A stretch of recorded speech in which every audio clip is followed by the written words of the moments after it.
Welcome back to the channel, everyone. This is Vikram and that is the all-new Scorpio N4x4 Explorer, and it's a diesel automatic. That's why I'm so excited to drive it. You people would definitely notice that in my voice. And before getting started, I'd like to thank Sriram and M&N Motors for sending me this test car. If you want to check out any Mahindra car, if you want to test drive any Mahindra car, do contact them. All the contact details are in the description below. And I'm damn sure you guys would definitely enjoy the showroom experience. And let's get started. So guys, coming to the front aspect of the car, it does look like a proper SUV. It's a Scorpio, man. It's a real SUV. And this is the key of the car, just like any other Mahindra key, except the 300. Every other Mahindra gets the same key. So we have a proper vertical grille over here, chrome finishing on that, which looks beautiful. On every variant you get the same front aspect and new Mahindra logo, which looks like a butterfly. And over here we have the front parking camera and front parking sensor over here, C-shaped DRL, which looks beautiful. When I unlock the car, this is what it does. I'm damn sure you guys can't see that, it's too bright outside. And projector setup for the fog lamp as well, and headlamp happens to be projector again. And this is the swipe or turn indicator of the car. This thing does that dynamic swipe. And from the side aspect, this is the aspect where this car absolutely looks stellar. And this does look like Land Cruiser in certain aspects, a mini Land Cruiser though. And coming to the tires, we have all-terrain Wanderer tires, and the size happens to be 255/60 R18. These are 18-inch wheels, and rear as well have the same size. And we have discs for all the 4 brakes, which is a very good thing. Again, it's got ABS, cornering ABS and all that stuff. And footstep, this car has got around 190 mm ground clearance, so this need to have that footstep. And coming to the rear aspect, we have rear parking sensors over here, and this is the reverse light of the car. This lower part of the bumper or the rear bumper doesn't come in body color. Even if you get a white Scorpio, that would be in this black color. And Explorer badging over here, which means it's 4x4, and Scorpio N written over here. Again, Mahindra logo, and request sensor on the tail lid as well. And this thing does open in proper Scorpio style, if you can see that, and hydraulic stud for that. As you can see, the boot is not very small as such. Now the rear seat is not reclined. If we do this, we can actually improve the boot space, which is more than enough for an SUV. I didn't expect it to be this huge.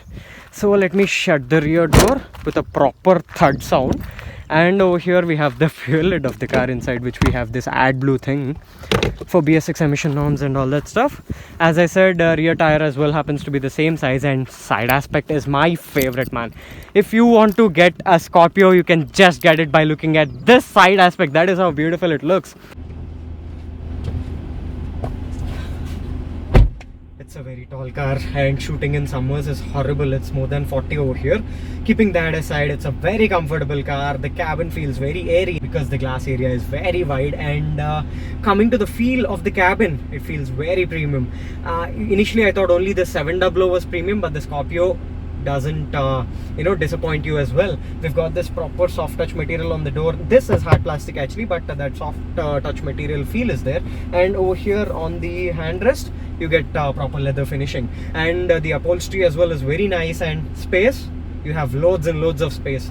Legroom is more than enough, knee room is more than enough, and under thigh support is actually better than the 700 is what I could say. And coming to the recline angle, you can adjust it, so it has everything in order to make you comfortable. This car has got everything, including this armrest and twin cup holders in it.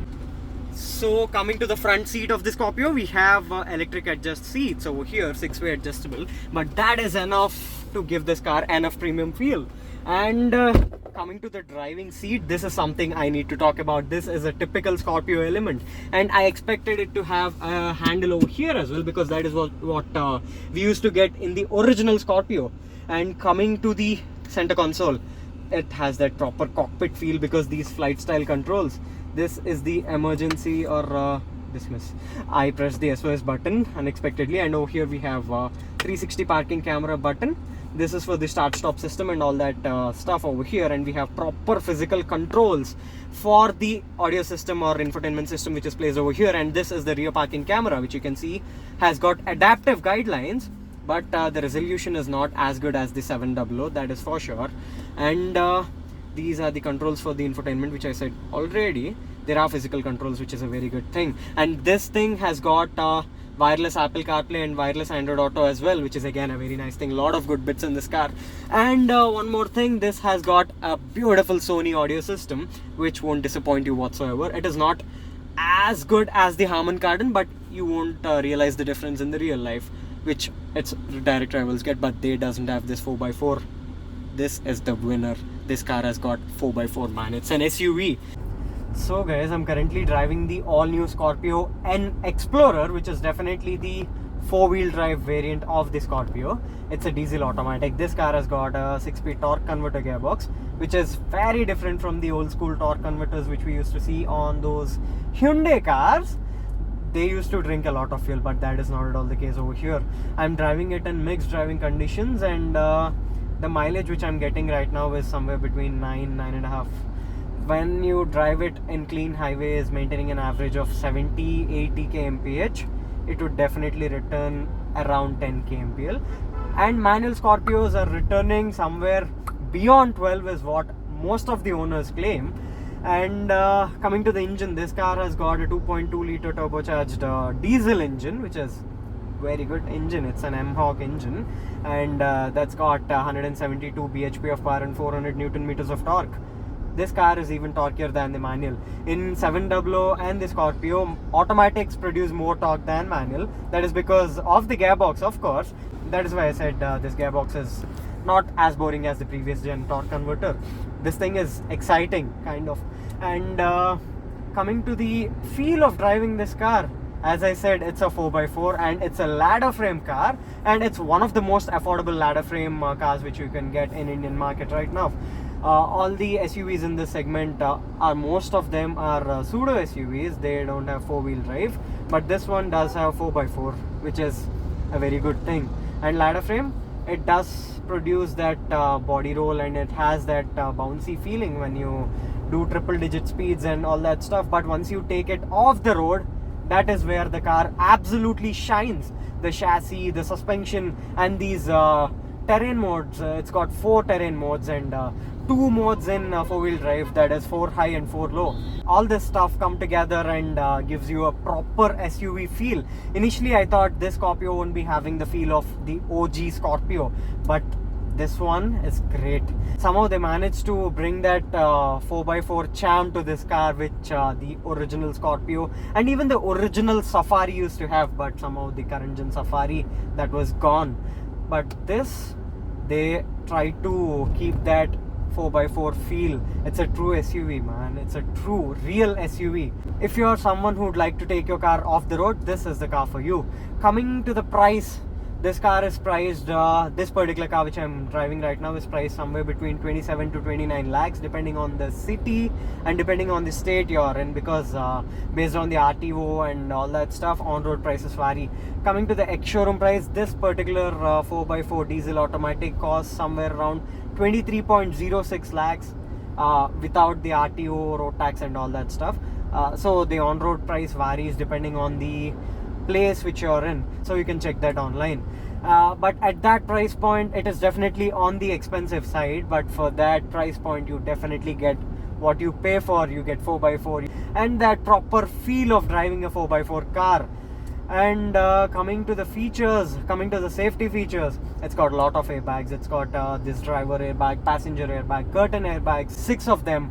And other safety features include ABS, EBD, cornering ABS and all that stuff. So you're sorted with all the safety. And it's a Mahindra. It's got 5-star global NCAP rating.